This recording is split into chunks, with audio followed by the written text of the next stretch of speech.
BIONICLE Adventures 3 The Darkness Below. Written by Greg Farshti. Recording by Toatapio Nuva. Chapter 9. Nokama was growing concerned. Nuju had been gone for a long time, without so much as a word back to the others about what he had found. With the number of unexpected dangers down here, the Toa of Ice might be in just as much trouble as Whenua. Then again, he may simply be happier on his own, she reminded herself. Komatoran have never liked crowds. Vakama saw Nokama's demeanor and guessed what was bothering her. It was disturbing him as well, but for different reasons. Nuju? He asked. Yes, we should never have let him go off alone. We should have insisted all of us stay together. Do you think he would have listened if we had? Said Vakama. Besides, he will be back. I know he will. And we have to be prepared. What are you talking about? Asked Nokama. Get Onewa and Matao. We have a great deal to discuss, and not much time. As Vakama predicted, it did not take long for Nuju to reappear. I thought you would have made more progress by now, he said. We were waiting to hear from you, Vakama replied. What did you find? Nothing but more and more tunnels.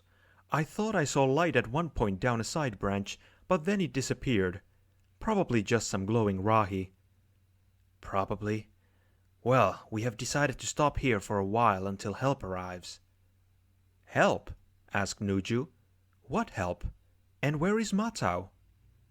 Nokama shook her head. We realized while you were gone that this place is simply too big for us to search. We will never find Whenua this way. So Matao volunteered to go back to the surface and bring back 6 squads of Vaki. They will take the tunnels apart, stone by stone. You know nothing can hide from them. No, of course not, Nuju said softly. How long ago did he leave? Not long, said Onewa, but he travels fast. Nuju turned and started to walk away. Vakama put a hand on his shoulder. Where are you going? Matao does not inspire a great deal of confidence, the Toa of Ice replied. The Vaki may not listen to him. I am going to join him, and together we will... I'm not surprised, said Nokama. You are the one who is always talking about the virtues of teamwork after all.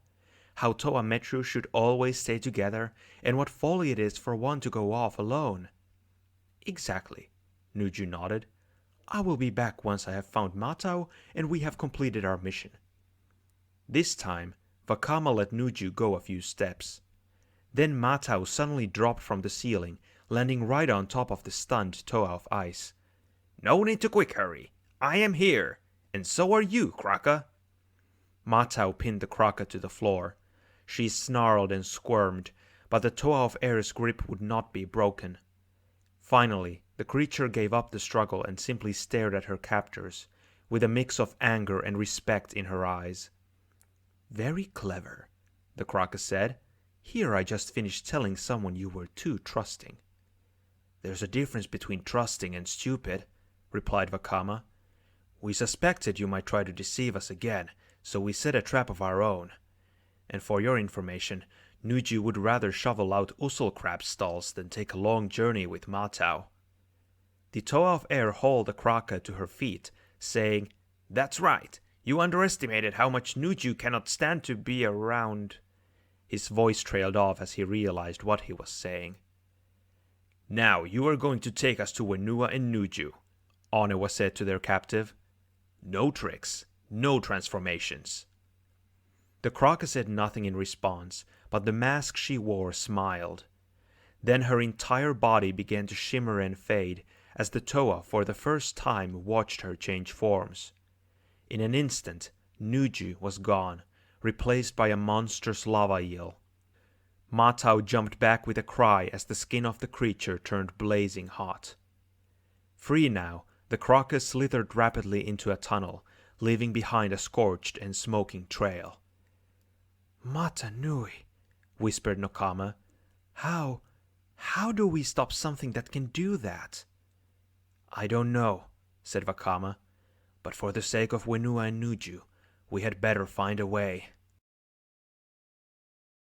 The four Toa Metru followed the trail of the Kraka lava eel for a long distance before it suddenly vanished. Evidently tired of that form, the Kraka had switched to another that left no trace. "Now how do we find her?" asked Vakama, frustrated. "Maybe by not seek finding her," said Matau. "Make sense?" Onawa smiled. "Yes, it does. If we were to find an exit to the archives—" "She would have to do something to stop us," Nokama concluded. "You saw how she reacted to the thought of Vaki down here. She can't afford to let us escape. But how do we find a hatch in this maze?" "We don't," said Onawa. "We make one, and we make lots of noise doing it." Finding a spot with a relatively low ceiling, the Toa set to work. Vakama used some of his fading power to soften the stone, and then the other three went to work with their tools. It was slow going, and there was no way to know how many feet of rock they would have to go through to reach the archives. But none of them expected they would be allowed to complete the job anyway. Vakama was the first to notice something unusual. Out of the corner of his eye, he thought he saw a shadow move. He turned to get a better look. It wasn't a shadow, but a long tendril of black smoke snaking into the tunnel.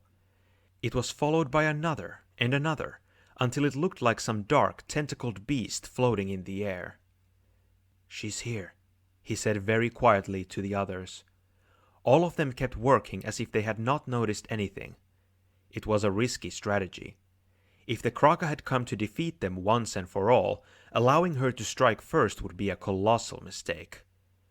But if there was a possibility she would take them back to her lair, where Nuju and Whenua would be waiting, then it was a risk they had to take. Moving with the speed of an angry swarm of Nui Rama insects, the tendrils wrapped themselves around the Toa. Each was enveloped in black smoke, able to breathe but not to see, hear, or move. Then came a sensation of weightlessness as the Kraka lifted the Toa into the air and sent them floating through the tunnels. If she could have, the Kraka would have smiled over the ease of her victory. But monsters made of smoke don't have mouths to smile with, so her celebration would have to wait until she had changed forms once more. This thought did not bother her. After all, with the Toa Metru her helpless prisoners, she had all the time in the world. "Too bad the Toa cannot say the same," she said to herself. End of chapter 9.